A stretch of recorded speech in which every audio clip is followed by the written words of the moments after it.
Alright, so welcome back to second part of the episode. We're going to do the tasting for this wine. So this has been opened for, let me see, almost 4 hours. So it's had plenty of time to breathe. Again, this is a cheap wine in the price sense, but it doesn't mean it should not be decanted. Quite the contrary, as I've said before, if you watched the previous episodes, a younger wine usually will benefit even more from decanting, and usually a very old wine you don't want to let it breathe for too long before you drink it. So color on this is not very dark. I would say it's ruby color,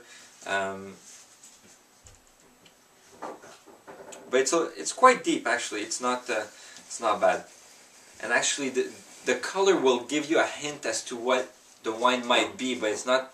In my opinion, it's not going to give you a hint as to what the quality of the wine is. We have a Garnacha here, so you should get something that's a little bit sweet, maybe some strawberries. I'm getting some wood,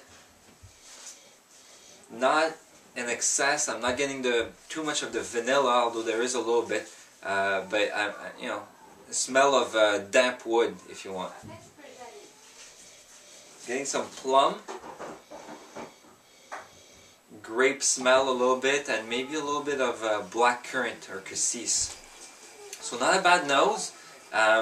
It's not exploding. The smells are not exploding in my nose, and but it's seductive. Not bad, not bad.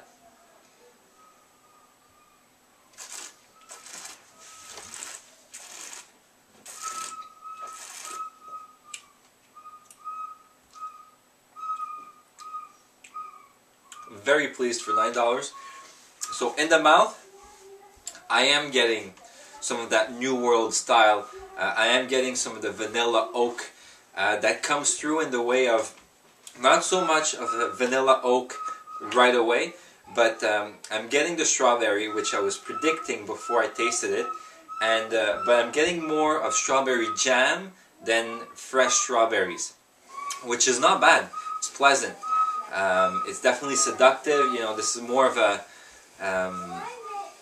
hedonistic wine than a wine that you want to think about for hours, but very pleasant nonetheless.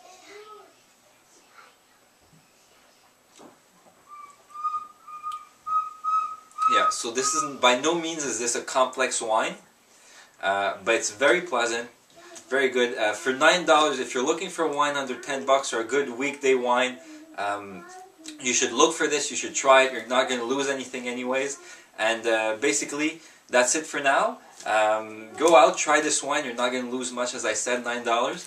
And I have a question for you. What wine are you drinking that's under $12?